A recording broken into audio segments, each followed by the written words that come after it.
Hey, welcome into Vertical Pursuit. Mike Barrett, Pastor Mike Tatlock. I guess this would be 97. Ooh, getting close. Getting close. What are we doing for the big 100? I don't know. We got to do something big. Maybe some giveaways. Give away what? Well, I don't know. I'm looking at my garage right now going, let's see there. Some used tools over there. I don't know. We got to figure something that driver out. I don't use very much. Yeah, no kidding. If you can hit it better, you could have it. You got a big...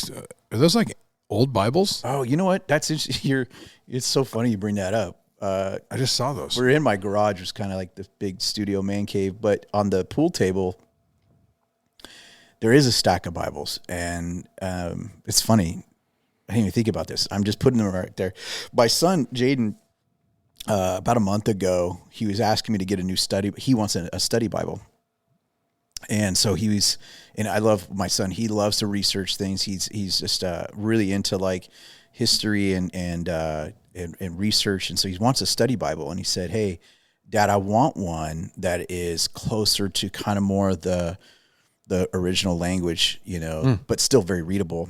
And there's a scale. We could do a podcast another time, but there's a scale. And on one side, you have what translation. People ask all the time, what translation of Bible should I get? It's like, well, there's lots of great options. But on the one side of the scale would be more literal to what the original language is, Greek and Hebrew.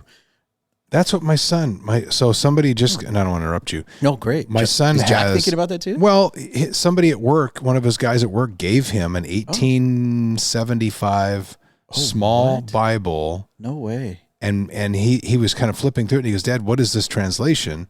And I opened it up, and it says translated from the original Greek. Okay, yeah. So and I didn't know. I was looking for something that I would NIV, something. Yeah. So I don't even know how long it's been around, but I was looking for something that would tell him or me what the translation is. But you just saying that now, that makes me think, okay, that makes a little more sense. And then Jack said, "Well, he obviously said, well, it's not in Greek." And I said, "No, it's English." Yeah. But it's transcribed from the original Greek. So I haven't. Yeah. It's a small like pocket Bible.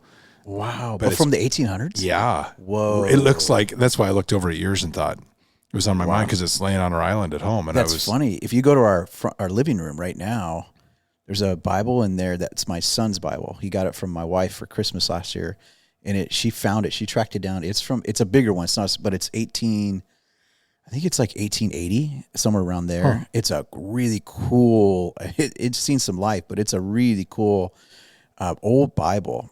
Somebody that comes to our men's group on Wednesdays, I think it's Tyler, has the Bible he brings every week is like an 1800s Bible. Wow. It's kind of weird. I geek out because I started collecting Bibles, not just translation type Bibles, but I just love unique Bibles that just have stories to them. Obviously I got my dad's, which is my most valuable Bible.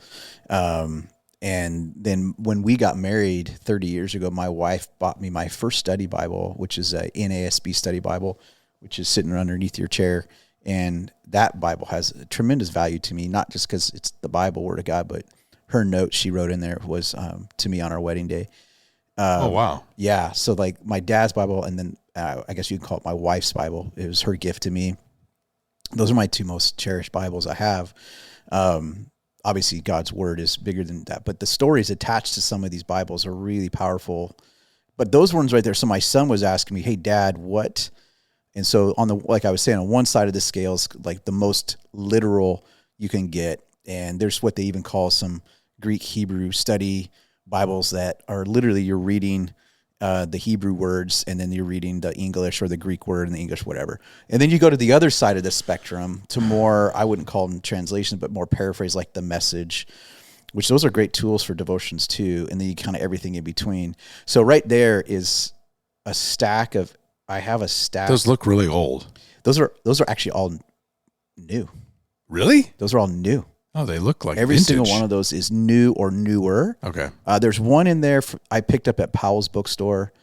I love, if people don't know us about Powell's, but on the top floor of Powell's here in Portland, they have a sealed off room. It's actually pretty cool. It's pretty cool. It's at the very, very top. Most people, once you get past all the other sections that are weird and like it's downtown Portland, bro. Yeah, there's some weird sections. But But also, there's some great sections at the bookstore too, but they definitely got the weird stuff. But you go to the very top floor, Powell's, and there's a sealed off room, sealed off. And you have to and anybody can go in there, but you have to have credentials to go in. So you have to go check out. You got to go to the desk, and they'll give you a tag badge you wear around your neck. And it's like, and it's sealed off, and you can get access to, anybody can go in there. But then you show them your ID, you go inside, and it's all like, we're talking books that some of them are $9,000 for one book. These things are behind glass cases. Some are out on the open that you can pick up and look at too, but they're all vintage, rare books. And it's so cool. There's some old history books in there. Man, you feel like Indiana Jones in there. It's just so awesome. And then they've got, I'm always on the hunt for, like, some sort of rare Bible book that, or a rare Bible, but those are all study Bibles. So those are study Bibles from every translation: NIV, NASB, CSB, ESV. What's your thought on we never talked about this, but what's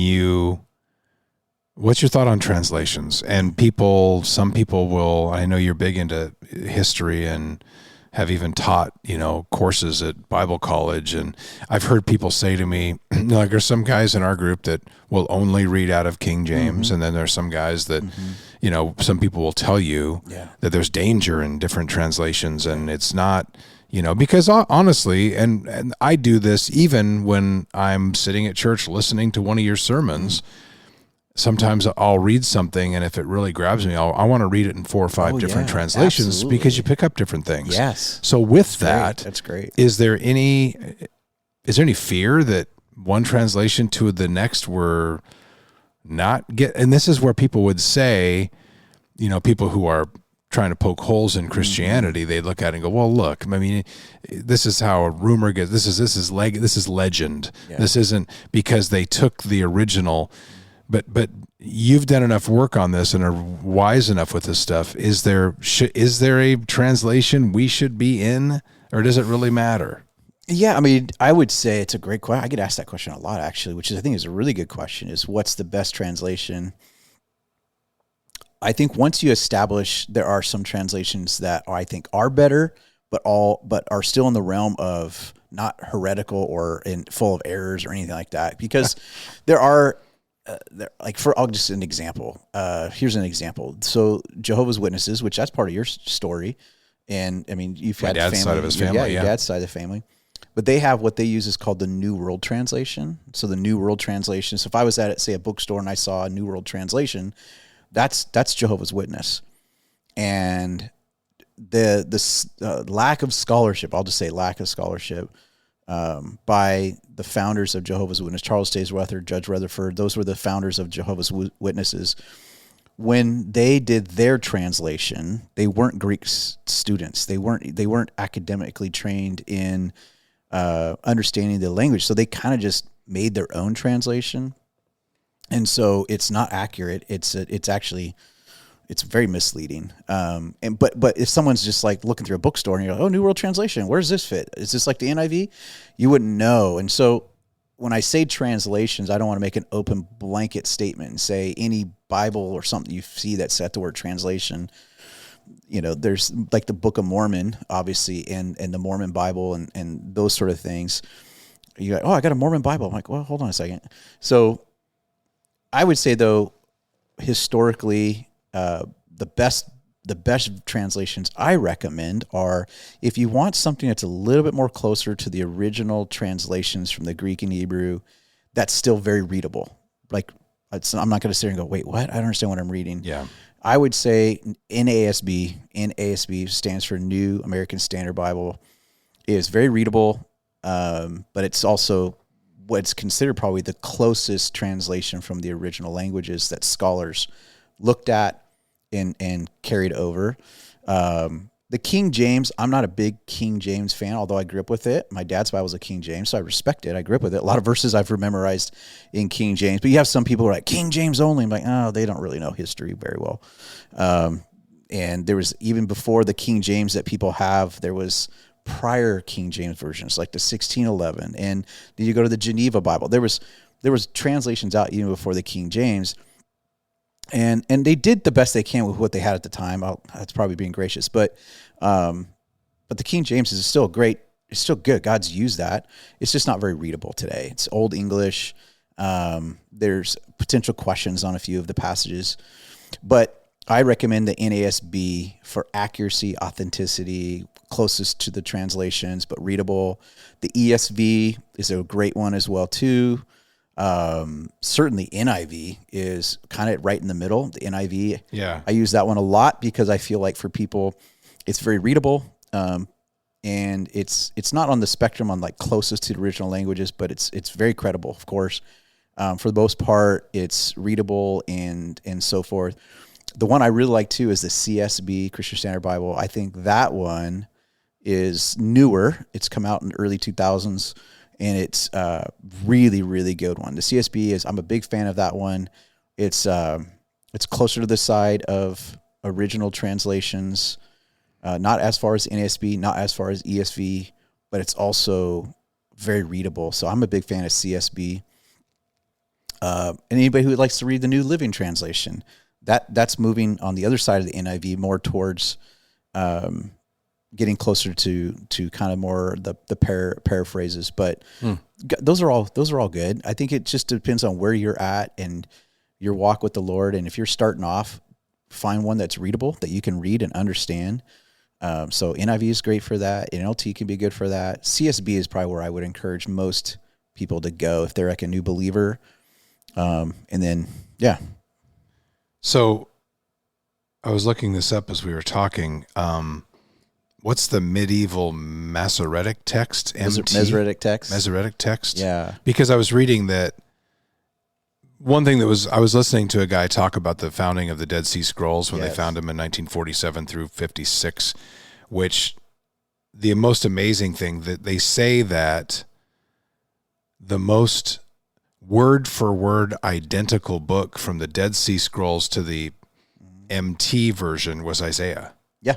100%. Which is pretty amazing when you think about they found these scrolls and this pottery in, fairly recent times, 1947, and they were just about word for word with Leviticus, Numbers, Isaiah, Deuteronomy, Psalms, even like Samuel, Jeremiah, Exodus. They say that we're almost word for word with what we have in our Bibles today. Yeah. How crazy is that? Which shows you, and it's a testament to, you can get caught up in different translations, but this isn't amazing how history has preserved, how we're not reading legend and made up stories. And that's what makes so fun is you have, so the Masoretic text is great because it really shows.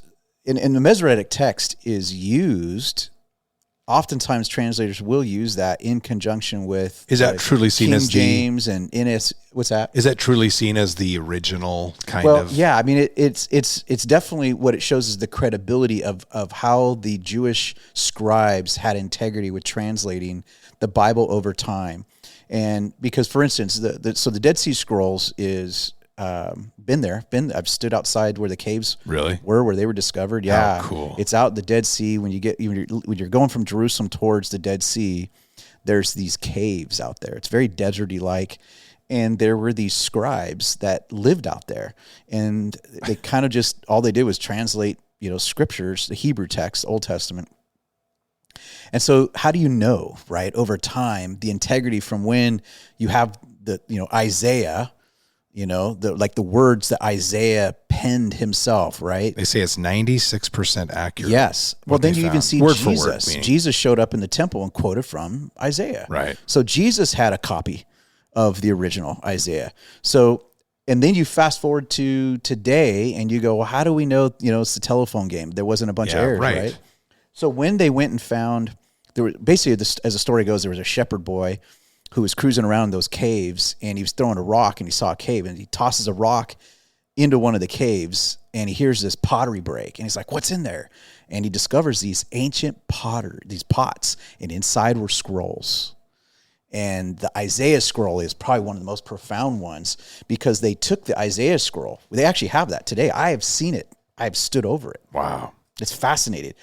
I can't handle it because this is a ancient writing. You got to be real careful how you touch it. So nobody's allowed to touch it, but it's on display. And they look at that and they found it. What year was it? It was back in I think 40. Was it 40 something? 47 to 56, they say, when they were all discovered. Yeah. And so they look at that. So you're in the 1940s and 50s, but it's dated back hundreds and hundreds, centuries.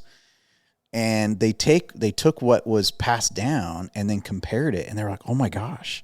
So what it does, it just attributes, again, we talk about apologetics and proving the reliability, trustworthiness of the Bible. This is that forensic side of it. Yeah. That you can look at that. Confirms the remarkable textual stability of the word. Exactly. Yeah. Which is crazy. It's fun.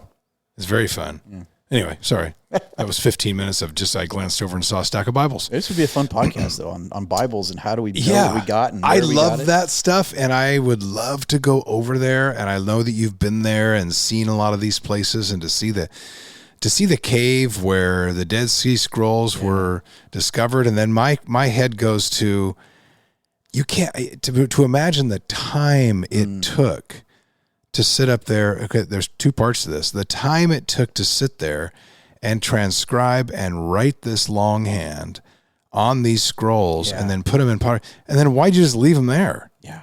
Why weren't they taken to some temple, or why weren't they taken to, even for that time, some place that would have protected them? Why are they left in a cave? What happened to those dudes? Yeah. Yeah.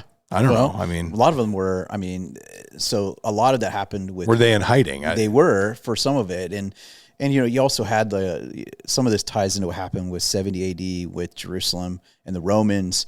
And you have those that were Jewish dispersing all over the world and running for their lives. But what's really cool too is what we knew of the meticulous way, the integrity, because they really saw it as God's word, and they would write, remember back in the days, we'd have whiteout. Oh yeah. We didn't have backspace on a computer. No. You had to oh geez. You pull out whiteout and have to literally, it's like a little paintbrush to paint over your error so you could write over top of it. They didn't have any of that stuff. They didn't have any way of editing like we do today. So imagine you're weeks into writing a scroll and you screw up. Yeah. That's it. And they took it so serious. They would burn that scroll after all the work. Start over. Oh, man. Start over. Because they believed in the integrity of I know it's just one little jot, one little title. It's just, I know it's just one little thing. And yet if it somehow didn't convey the accuracy and the standard, they lived their lives for this. That was their calling. This is what they were all about. And again, if they made a mistake, they would burn it, start all over again, and just that's how meticulous they were. That's why the painstaking time it took. I love hearing somebody. If you haven't ever heard Wesley Huff, and Wesley's a Canadian guy who's fairly young. I think he's in his 30s, but man, he's just so smart, and he dives into and has a passion for history and the writing materials and what they wrote on and the scrolls. And he's been over there. He's a really good follow, on Instagram or TikTok. And he's gone to the painstaking point of learning ancient languages so that he can read these things in their natural language. And so if you like that kind of stuff, and you mentioned Indiana Jones, which I love, Wesley Huff is a really good guy to follow, and I think he's got his own podcast. He's been on a bunch of other ones. One that really put him on the map was when he was on Joe Rogan's podcast. That was amazing. And Rogan was just stunned, and and he had even brought him some of the old, what is it called, papyri, or he brought him some of the stuff had been written on that he has found and been over there with. And for such a young guy, man, the guy is just wicked smart. It's cool when you go to Israel, which we were planning on doing a follow-up trip couple of years ago, but with everything that's going on over there now, we had to postpone it. But you can actually go into what's called Old Town Jerusalem, which is ancient ruins that's been there since the days of David and even earlier. It's amazing. It literally feels like you're just Indiana Jones. It is unbelievable. One of my favorite places on the planet. But you go to Old Town and you walk the Via Dolorosa, which is where Jesus walked on the way to the cross, his crucifixion. And you're like, gosh, I'm walking where he walked. You walk outside. Obviously, the temple's not there, but you can walk in the places where you're like, Jesus gave a sermon here. It's amazing. It just brings everything comes to life. Being on the Sea of Galilee where Jesus walked. My daughter got baptized in the Sea of Galilee. Wow. That was incredible. So it's just really awesome. But when you're in downtown, Old Town Jerusalem, there's a guy there. There's several of them, but you can pay him, and he'll have an old parchment piece of paper, and you tell him your favorite verse, and he'll write it in Hebrew, almost like it's your own mini little scroll. Oh, cool. Yeah, and it's you can pay him out whatever, $50. He'll write it out for you, and you got your favorite verse, and it's written like it's a mini little scroll. It's kind of cool. Watching him write it out in Hebrew and just kind of going through the process, and just there's an art to it, and it's. Anyways, I had a friend. I have a friend who used to be a senator, and he had a lot of trips to Israel, and he was telling me one time that he was with all these higher ups, and it got late at night, and they said, "Do you want to see the artifacts?" And he's like, and they were down in some, I don't know where they were, and I don't know the validity of this, and he didn't either. He was kind of freaked out, but these guys said, "Do you want to see some real artifacts?" And so they brought out.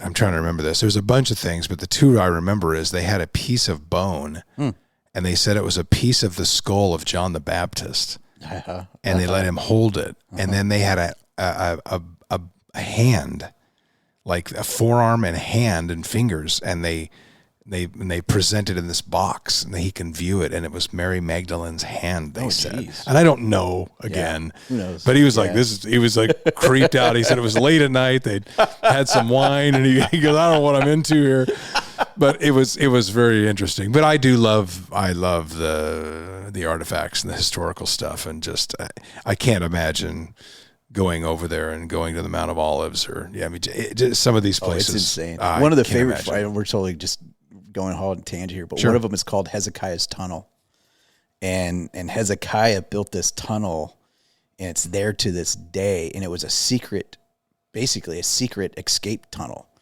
and there's a stream of water that kind of comes through it and goes into this pool, and you can walk that, and it is so. I mean, gosh, and I grew up watching Indiana Jones, one of my favorite movies. Yeah. Love it. I still watch it religiously. I love it. When I was a kid, I always thought that'd be so cool. And you go in this thing, and it is pitch black, and it's at places it's 2 feet wide, and you're walking this ancient ruin that goes to the Old Testament. We're talking centuries ago, and you read the story in the Bible, and it's a great story, and you're like, wait, we're walking the tunnel that those guys, the spies, walked through, and you just go, I'm re-walking those footsteps. And at times, I mean, it is, the walls close in on you. I mean, it's a tunnel that's built into the what used to be, the ancient ruins there. And you're walking, and sometimes you're a foot into water. Sometimes you're 6 inches. So the water's still flowing through it. But you're like in there, and at some places it's 2 feet wide, but it goes up. I mean, it goes up maybe sometimes 8 to 10 feet high.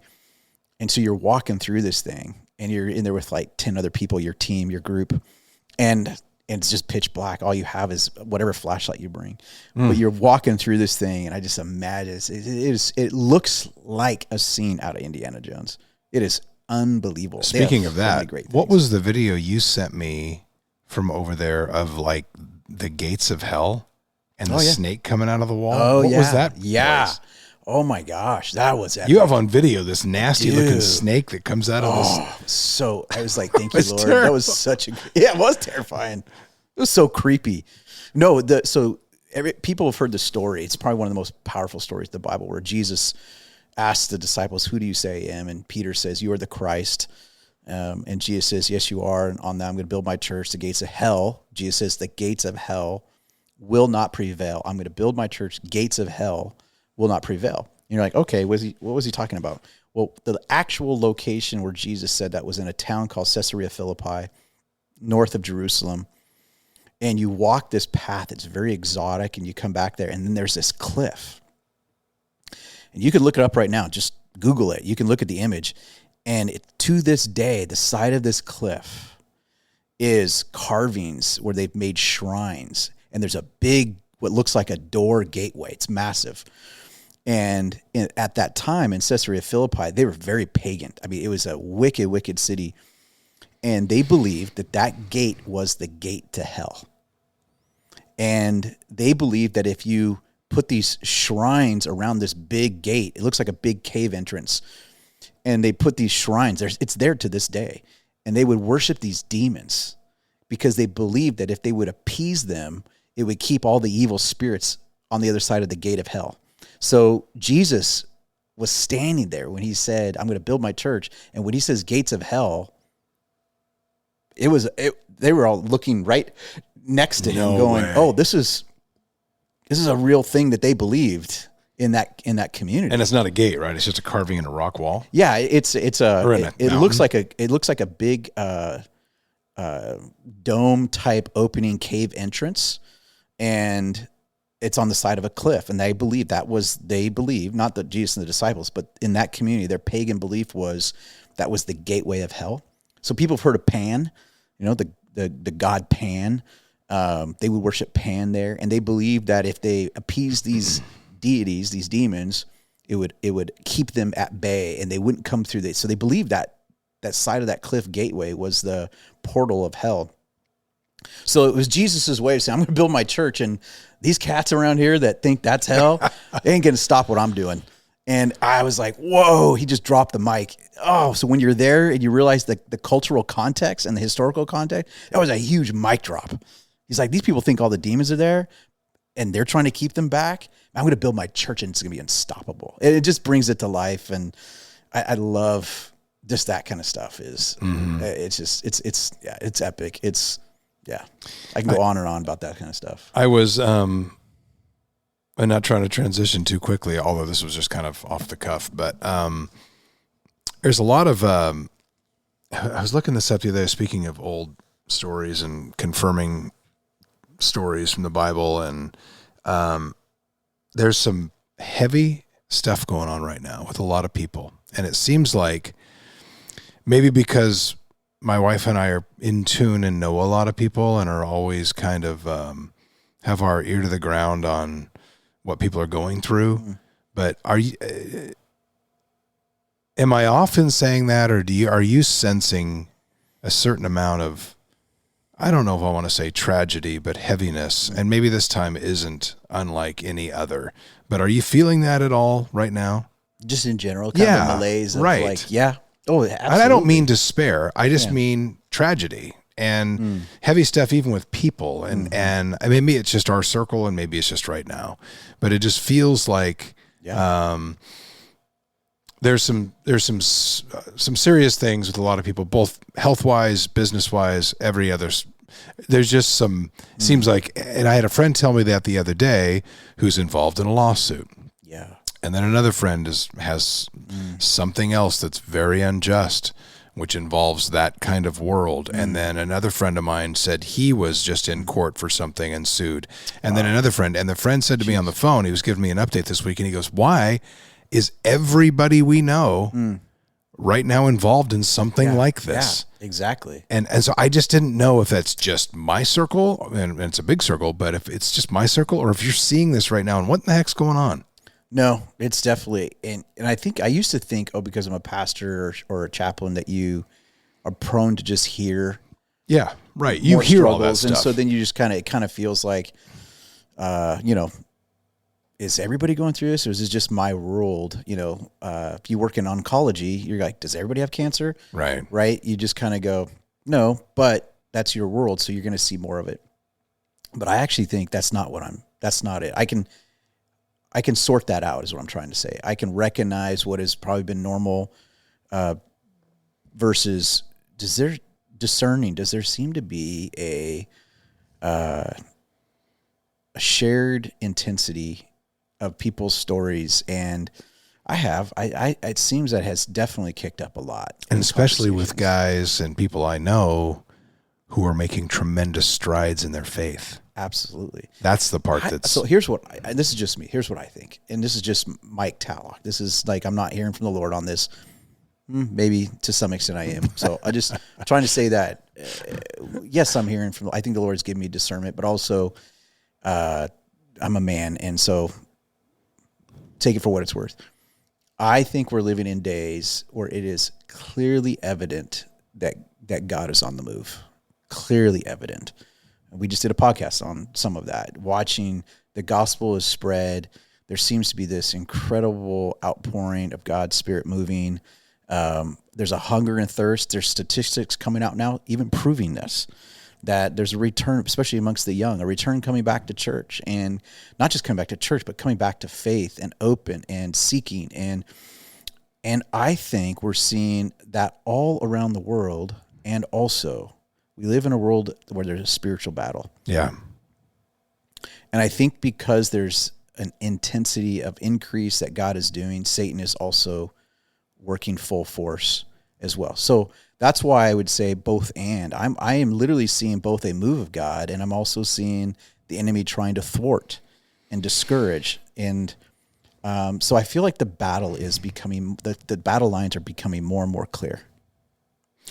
So in this, and this is kind of where I wanted to go in this and what I was thinking about, one of the cliched lines as you hear people talk, especially people who are going through a lot. And I just know a lot of people who are going through a lot, and they mean it well. They mean it, but it's become like this cliche of people saying, well, you're going to be fine. And then the person's like, yeah, right. Well, he'll never give you more than you can handle. That's become like this in kind of the Christian world or people of faith. You say that to comfort somebody else. So I was thinking about it the other day, and you and I have talked about this some, and I thought that's completely inaccurate. Mm-hmm. And I know it's meant to comfort people, but it's not biblically accurate. Right. And a lot of people can take this, and I think this is where they go in this. They're taking this from 1 Corinthians 10:13, where that's more about temptation. Mm-hmm. Paul says God won't let you be tempted by more than you can handle, and that he is faithful. Mm-hmm. He says you won't be tempted by more than you can bear, and then it's on us to be faithful. Because in the midst of the temptation, he provides a way, a path through faith to handle it. But suffering, suffering is a different matter. Yeah. Suffering doesn't fall into that category. And I think that's a misinterpretation of 1 Corinthians. But I think people misunderstand it because it makes us feel better to think that we won't get more suffering than we can handle. But hey, the Bible is full of people who are given more than they can handle, way more. Mm-hmm. I mean, if you want to start ticking them off, Moses, he begged for God to take his life. He couldn't handle it. Exactly. David lost his soul. Literally, he was drowning. Paul was so burdened beyond his strength to the point where he was living in despair. Job was crushed. He's probably the best example. Didn't deserve it. Job, as the Bible says, was blameless and upright, yet his animals, his house, his family, crushed, painful sores, head to toe. His wife advises him, as we've talked about, why don't you just curse God and die? Wow. And he says this, which I like to think about this. Shall we accept good from God and not trouble? Which I love. You talk about a guy who's truly blameless and upright to be able to say that. And then 3 of his friends, and this is beautiful too, and this reminds me of like some of the groups that we're in. 3 of his friends, they come to him, and I love the way that the Bible says this. They come to him and they sit in silence for 7 days and 7 nights, overwhelmed, the Bible says, with his suffering. And in the end, Job was restored. And the story doesn't, here's the point. The story of Job doesn't resolve the why of the suffering. And we're looking for that. But it's about unwavering faith in the midst of unjust trials, and that didn't make sense. So we get overwhelmed to the point of despair, for sure. You've talked about the fact that deaths of despair is kind of a real thing right now. So does this mean that our faith is weak? When we compare this to some of the champions of the Bible, no, absolutely not. It could actually mean you're right where you're supposed to be. Exactly. And when people tell me that, I get mad, but I know they're right. You're in a place where you have to rely on God fully. And I think maybe that's the point of the struggle. When we let the religious side rule us, and we've always talked about get rid of the religious, we hear that we have to be strong and prove how faithful we are by how well we handle life situations and the various crises we run into. We hear that a lot. But the gospel tells us you can't handle it. It tells us that over and over. And I feel like these circumstances are put in front of us to tell us that's why you need Jesus. God doesn't expect you to carry the weight alone. We know that, and we've talked about that. He'll be there with you, meeting you in the heat of the battle, and you're strengthened through it. And yes, at times, he lets it purposefully be too heavy. So you'll stop finally trying to do it all on your own, which I think we all do. Here's the other part. We were never meant to be self-reliant. Wow. And that's kind of that's a cliche and a myth and something we throw around in pop culture. You're meant to be held up by a savior. And I think, isn't that the point of this struggle and point of people saying that God will never give you more than you can handle? If life feels like it's too much, it's not a failure, it's an invitation. Yeah. And I'm preaching this well, but I'm not. I don't always live it out. It's an invitation to find rest, and to lean on your God, His strength. And speaking of cliches, not cliches, very powerful verses. His strength is made perfect in our weakness. Now, it's very easy for me to say all that, and to be able to even cite it and admit it and receive it and say, okay, that's the whole point. So in all of these things and I have some beautiful friends who in the midst of a lot of this, and I just explained a lot of it, we reach out to each other and we say, this sucks and there is no reason. And it's unjust. It's not, there's nothing that can explain this, but dude, our God is bigger than this. And you know where to go to find strength in this, because to try to say, well, you got this, bro. It's, you're going to be good. He doesn't give us more than we can handle. BS. Yeah. And you don't have to look any further than the Bible to see that's not true. Yeah. And so the more we prepare ourselves for that, and the better the posture that we have to go into this kind of stuff, the more we understand it's not true. And we understand that perhaps that even me, and I have stuff in my life that's really tough right now, really tough. And the other day, I have this spot in my garage. It's kind of funny where I go, and it's not like just where I know it's quiet, and I know it's cold sometimes, but it's very quiet, and I can go in there and get on my knees and I can pray, and I do that. And the other day, I was in there, ticked off and praying with gratitude, but at the same time, I laughed in the middle of it, because as I'm kind of talking to God and saying, why am I not getting any answers to this? Why is it doesn't seem like there's any progress? Am I asking for too much? Am I, this is after I do my whole qualification with gratitude for 5 minutes first before. So I feel like, well, if I give enough gratitude, then I get a little license to complain.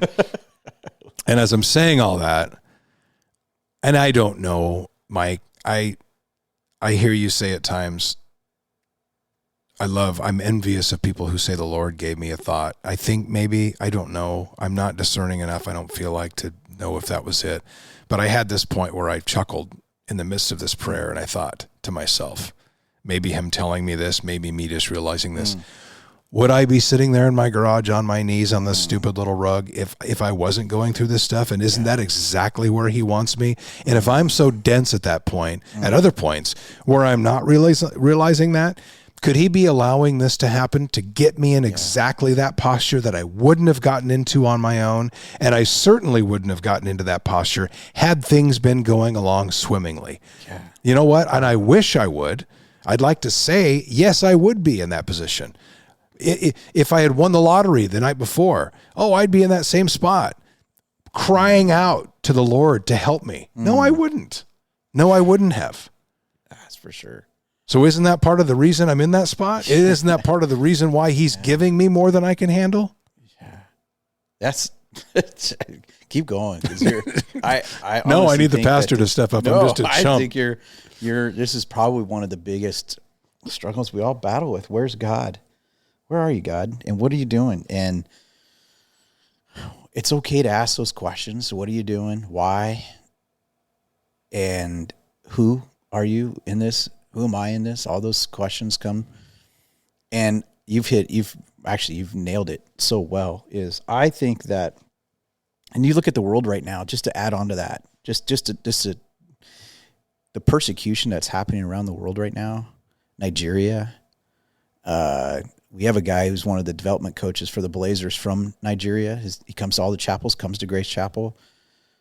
And talk about more than you can handle. Oh my goodness, they're raping, pillaging, burning, sodomizing. It's absolutely demonic and horrible what's happening in Nigeria. And I stopped. It was a couple of years ago. I noticed it because there's some things showing up on some current event stuff that I follow about persecution for the church. So I was paying attention to it a couple of years ago, and then happened to have this friend that's from there, and I said, "Is this true?" And he said, absolutely, it's all true. Pray for my family. And then there's places around the world that are experiencing that. And imagine their faith is even going deeper. And it's not that we need to become masochistic and say, I wake up every day and just want to have this tormenting life that somehow, if that's the gateway to deeper connection with God, I'm going to ask for. I remember I was at a prayer meeting years ago. I was like 22, and I had a buddy. He was younger than me. We were sitting at a prayer meeting, and the message that someone gave was how suffering draws us closer to surrender. Yeah. And that's the point. My buddy looks at me and he goes, I'm going to start praying for suffering. And I was like, I'm not going to sit next to you because I don't want to get hit by whatever you're going to get hit from. But I'm like, I don't think we have to look for it. No, it's don't pray for it. Don't pray for it, dude. Definitely don't pray for it. But that's what somebody told me when I was talking about some of my situations. Just, and again, I'm not special, but some of the stuff I'm going through, somebody said, well, it's a surrender mechanism that God is using. And I went, oh gosh, you're right. I know that's right. Yeah. And it goes to park on a couple things, just James. I mean, there's so many verses to talk about suffering with Christ, being a co-sufferer with Christ. I mean, there's a strong, what we call theology of suffering. And what does God do in the midst of it? And I'm reminded of what James says. James 1:13 is a good one because it says, let no one say when they are tempted, I am being tempted by God. For God cannot be tempted with evil, nor does he tempt anyone. So God won't tempt you to sin, but he will test you to surrender.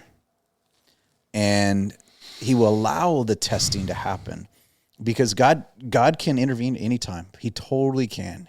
So why do some people feel that's punishment then? Well, and I think that's or discipline. That's the hard part is oftentimes we go. So, okay, real quick, let's use Job as an example. You dropped your glasses. I dropped my glasses. I was leaning over to grab them.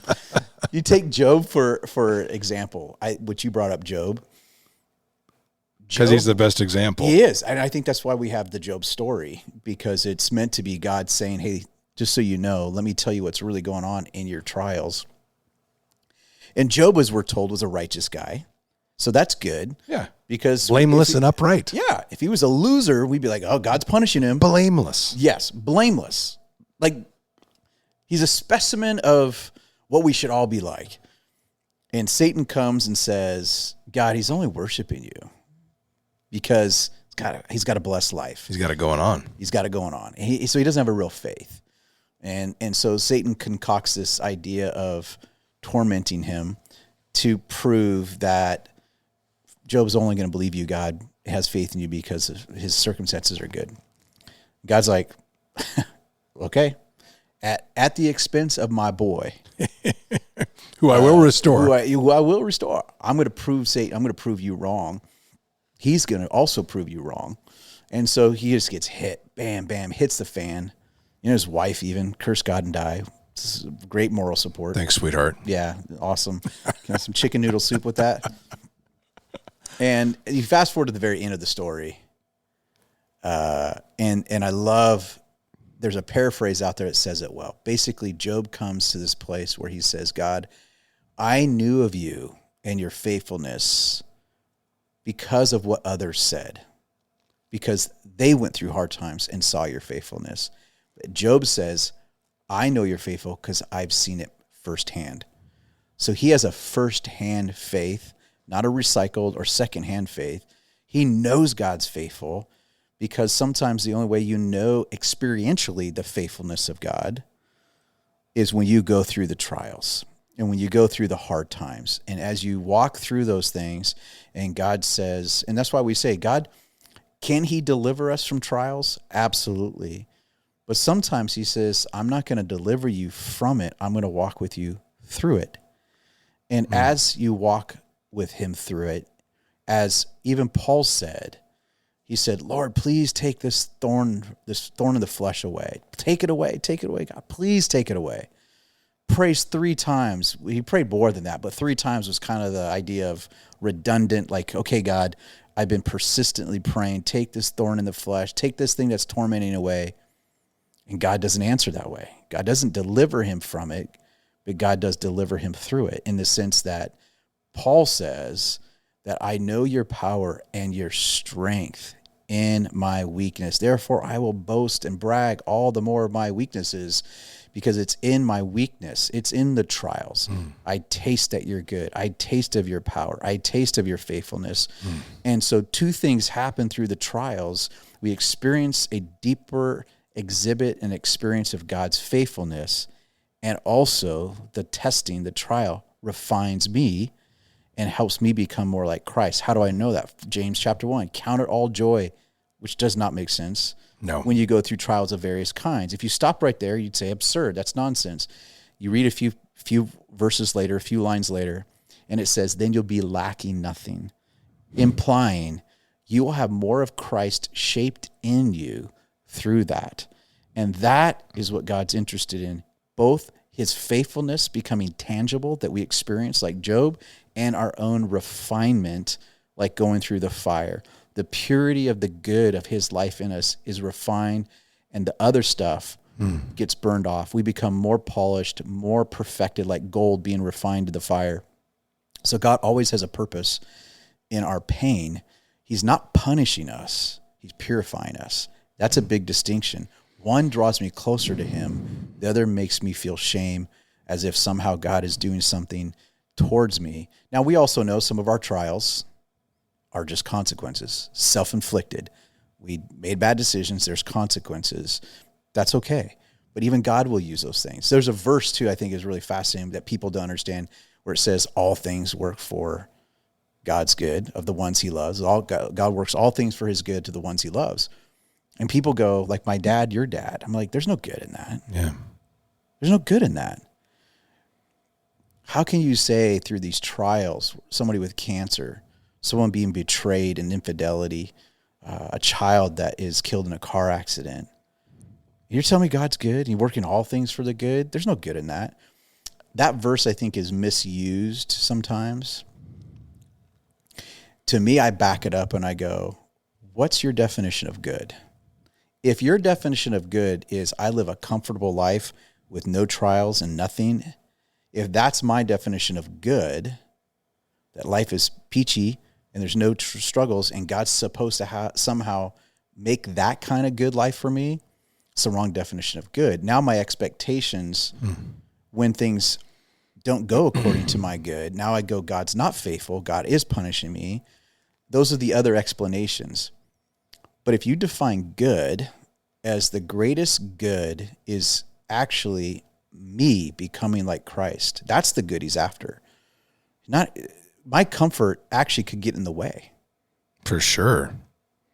So if Christ in me, the hope of glory, as the scripture says, if Christ in me is greater than the comfort in me, And that's how I define good. And James tells us, as I go through trials, and he works that good to completion in me. If I live for that good, then I can take joy. If I'm living for my goal in life is my comfort, that's my greater good, then no, you're not going to find joy. So that it all comes down to, how do you define what you're living for? What is your greatest good? Christ in you or comfort in you? If Christ in you is your greater good, then you can somehow see even the hardships producing like a refining work in you. You can rejoice in that. Even if the situation's not deserving of rejoicing, what he's doing in me in this situation can be worthy of rejoicing. Because if Job had been kept comfortable, we would not be sitting here talking about him. No. And you mentioned it's so powerful. I wanted to look it up, but it's of course that verse you referred to, Job 42:5. I mean, I read this. I've read this over and over again, but this is where he says, this is toward the end of Job, I had only heard about you before, but now I have seen you with my own eyes.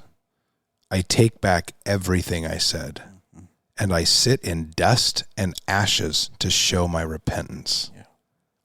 That is so good. Yeah. And that is how Job ends. I used to think Job ended with, he got his family back. Well, he didn't get the family that passed away back. He lost them forever. But he did get restored with new blessings. He did. He got a new family, he got new riches and new wealth. I always thought that's how the story ended. So I thought the whole point of Job was trust God, and in the end, everything's going to get repaid back to you. And then I didn't realize, no, that's not how Job ends. Job ends with his eyes opened to firsthand experiencing the faithfulness of God. That would not come in any other way other than having to walk through what he did. And it's amazing, even in the midst of it, he's talking about that when his wife is telling him, well, you just go die. Yeah. And then he says, in the midst of this, shall we accept good from God and not trouble? I mean, he's showing a level of humility that we should aspire to, in that we're only going to take the good, and when things are bad, then we run, and we don't have the even if, as we've talked about. You've talked about it on Wednesday night a little bit. We think God will rescue us from this fire, but even if he doesn't, it's not going to change us. Yeah. That's what we're drawn to, what I'm drawn to by these stories, these champions of the Bible who got more than they could handle. They all had the even if. Yeah.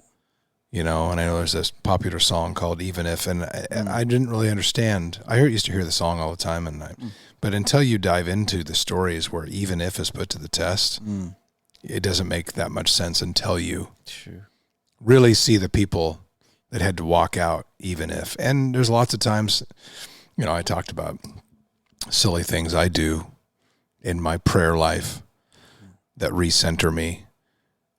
And after I go through the 5 minutes of gratitude and showing him that, hey, I'm in the right place here, I'm seeing this, I have good perspective, then I go through my wants and my requests and begging at times, which you're not really supposed to do, but I do it. After that, I try to always end that with, even if you don't. Yeah. Even if this doesn't go the way that I think it, or I'm hoping it does, even if you don't show up in the way that I think you should, or not should, the way that I hope you will. Yeah. Even if you don't, it's not going to matter. Yeah. Now, again, that's easy for us to say. Yeah. And it's noble of us and romantic of us to say that and try to think that we have the same kind of resolve that a Job would. Yeah. But that is for sure a test. Yeah, because I like when you were saying that. I was thinking through how many characters in the Bible had to hit some really low places as part of, and unfair. Joseph, again, we would love to read what men meant for bad, God means for good. again, it comes back to, how do you define good? If good is God's plan and purpose in me, through me, or my comfort, then me and God are going to have issues every day. And Joseph was unfairly mistreated. Yep. And you know, you look at the whole life of Joseph, but then somehow God was orchestrating a divine tapestry through his highs and lows. And so, and then I read Hebrews, the book of Hebrews, where it says these great heroes of the faith, they didn't even see the answer in their lifetime. No, that's, oh my God. You've talked about that. That's a hard one to take. Oh, I know. Here's the mystery. How do I know what's happening in my life that might be a trial? Because sometimes my son Jaden asked me last year, he said, "Hey Dad, do you think when my dad passed," because Jaden turned 22 and I was 22 when I lost my dad. So he was kind of reflecting on that. And he said, "Hey Dad, I'm the age you were." And he said, do you see now, all these years later, a purpose in that? You know, and I'm like, well, I think that some of the purposes I do see. I think that it certainly has made me more compassionate and empathetic to people who've walked through things. So as a pastor, there's a purpose in that. It made me be more vulnerable with God during that time and lean into him. So there was purpose in that. And then I think there's a part of it that I'm going, I don't know if there's a purpose I'll even see in my lifetime. That sometimes we go through things and it's a series of connected webs that eternity is so impacted by our days today that we don't even see. So, and this is where faith comes in. And again, it's faith for a reason. It's because we don't walk by sight, we walk by faith. I don't see how this is adding up. I don't see how this is coming to some great little bow at the end where God says, see, ta-da. And Joseph is, sitting on a throne, and his brothers that threw him in a pit or wanted to kill him are now worshiping him. It's like, there it is. I'm not sure that we always get that moment. I don't either. To go, yep, there it is. It's all going to make sense. It's all going to make sense. Sometimes it does. And at the end of the day, even just Christ shaping in us and experiencing his faithfulness, that is enough purpose in it. But sometimes there's more purposes that seem unjust and unfair, and we go, why God would you let that happen? I don't know, other than, yes, we're called to the work inside of us. It forms us, shapes us, draws us closer to him. We experience him. All that's good. We want to look back and think, okay, that's why that happened. Yeah. And that's what that meant. Yep. And I don't think it's that. I think it's an evolution. Yeah, 100%. And it's, it pays forward to, I've talked about something this, else. Yes. And I've talked about this stupid movie before, The Adjustment Bureau. Yo, that was so good. And it's only good, and it's not really faith-based movie, but that's the way I envision it. Yes. A little bit. Yeah. Is not that the picture is going to be, we pull the map out and we expand it and go, okay, now I understand why somebody got sick and I lost somebody, and now I understand. I don't think that's how it is. I think we're bumped along by guardrails. And if our guardrails are healthy and our faith is strong, at the end, yes, we're going to end up where we should be and rightfully should be and hopefully it will be. But I don't think we're going to look back. I mean, because part of that, I'm balancing that with the gift of free will that we were given and the world was given, because you can't have love without free will. Right. You can't have true love without the ability to say no. Yep. Otherwise, that's not free will. Yeah. And that freedom leads us to the point where you're going to look back and it isn't all going to make sense. Because if it did, that wouldn't be free will. Exactly. And that's the mystery of so much of this is the unanswered why. What do I do with that? And if I've had so many people tell me, I understand God's not going to allow everything to be about my comfort. I get that. But can I at least have a why now and why this? And I don't have that. I can't tell you. Again, the bigger why, yes, Christ is shaping you, refined. The bigger why is experiencing his faithfulness like Job. Those are some big whys. But put that on the shelf for a second. God could use a number of things in our life. I don't know why this thing that you're going through. I can't answer that. I don't know why for you it's this. Yeah. And why for somebody else it's different. I don't know why. That's up to him. And then I don't know why he gave us free will in a way that allows us to choose things but yet also fits his sovereignty. And again, there's some theological views out there that I don't agree with. I flat out, there's things called open theology, open theism, that God is learning, that he's not sovereign in the way that people have used it, that God isn't aware of even, like, that's nonsense stuff. But there's people who hold to those things, that even God is living in a sense of mystery. I'm like, no. But that's my view. I'm pretty strong on the sovereignty of God stuff, that somehow even the work that Satan does in our lives, and there's a sense of volition that even he has as a created being.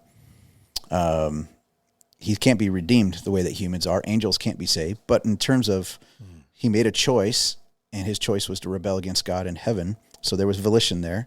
There was a choice there. We have choices too. And all of our choices that are wrong equal calamity, equal destruction, equal all kinds of hardships. I can't answer all those. Why this one in this way and what it equals to. I know. And so with what we've just talked about in the last 5 minutes, it's like I'm sitting here thinking of other cliches that I've thrown out in my life, and everything happens for a reason. And I'm like, I'm not sure. Given what I just talked about with the adjustments and the guardrails, I'm not sure that's the case. I mean, yes. Can we make ultimately great things out of things that happen? Yes. 100%. Yeah. Are we led through our faith to do that? Yes. But am I going to look back and everything's going to make sense? Not sure. No, and I think that's a false hope we give people, is that in our lifetime, to say that you'll get to a point and look back and go, oh, here's this string of pearls that that looks great. It's like, no, there's going to be still a lot of mystery. And I don't know, God, why did you save this one kid from cancer and this kid you didn't? I don't have answers. And maybe it's purposeful, but maybe it doesn't make sense. Absolutely. There's a big general, again, why, which we've talked about already a lot. Christ in us, formed, experiencing God's faithfulness, like Job. We've hit that pretty hard. But you put that aside. Why specifically your trial? Why specifically you're going through? It's not my place to try to presume that answer. And how does it pay forward and position things in eternity or in generations to come? I can't answer that for you. And I had a friend who I respect greatly, who's a great faith leader. When I was almost like trying to, I don't know, when I was talking about something I was facing, I was kind of give myself an out to say, well, I'm trying to stay faithful because this is all going to work in a way that, and he kind of grabbed my arm and he goes, or maybe it's just a jacked up world and crap happens. Yeah. And I went, ooh. Yeah.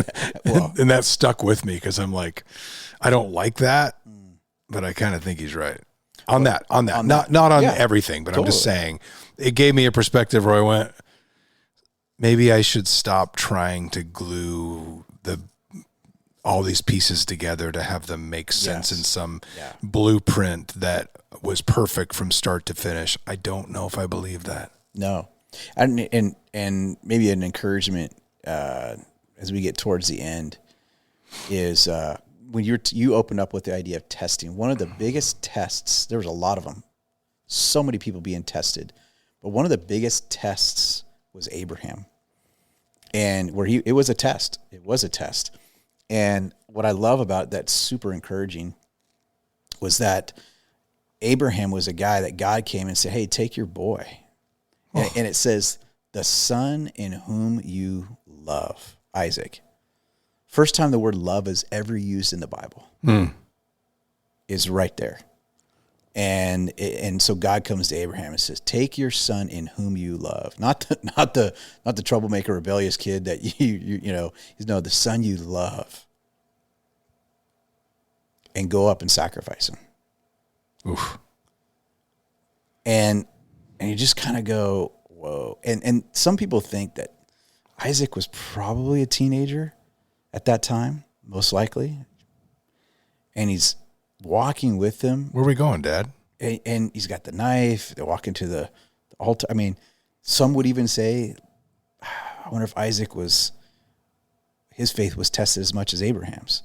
It's brutal.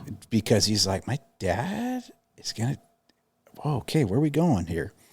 And as the story goes, obviously there was a scapegoat in it, and literally, it was literally, there was a sacrificial lamb. There was an alternative sacrifice that was not going to have to be Isaac, but Abraham was in one of two places, and this is open for a great conversation for people to debate and discuss.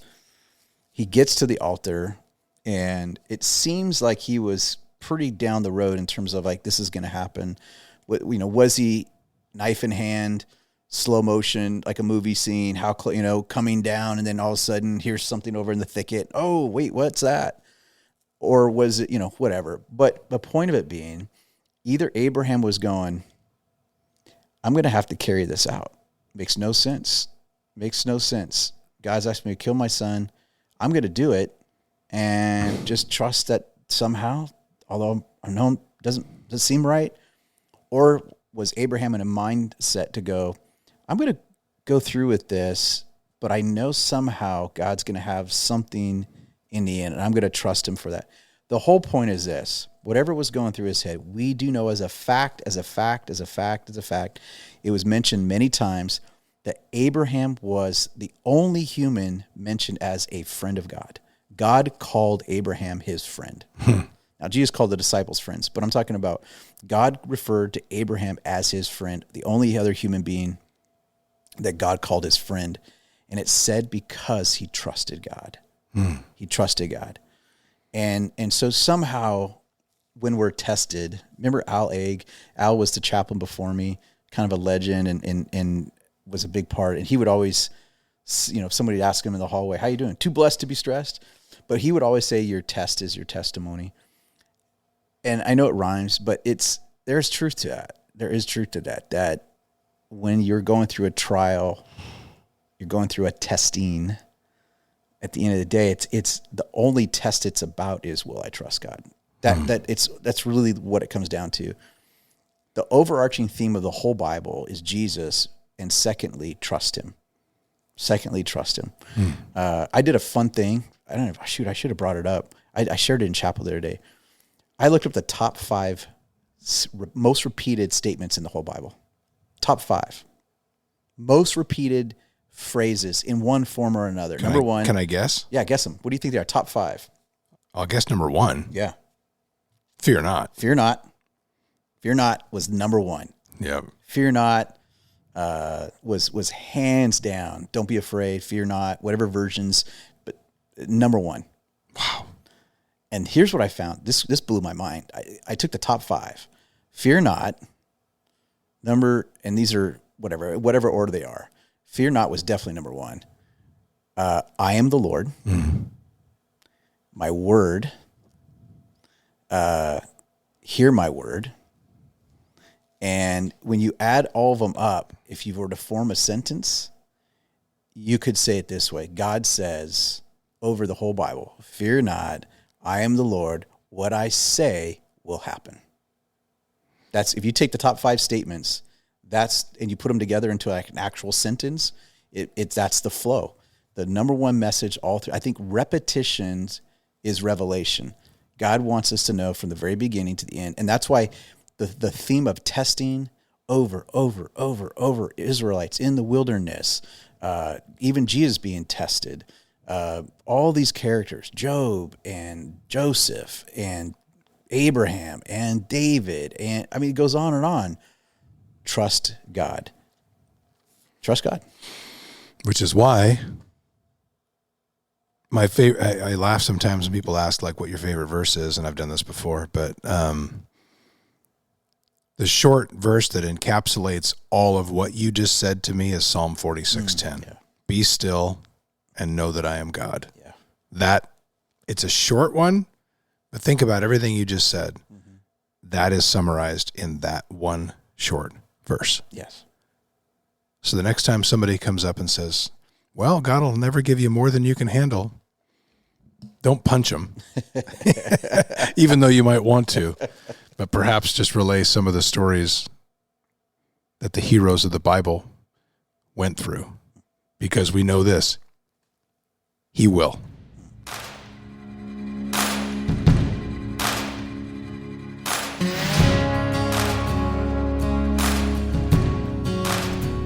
We invite you to subscribe to our podcast, comment, or message us, and check out our website at verticalpursuit.org. Download the VP app and check us out on Instagram, Twitter, and Facebook.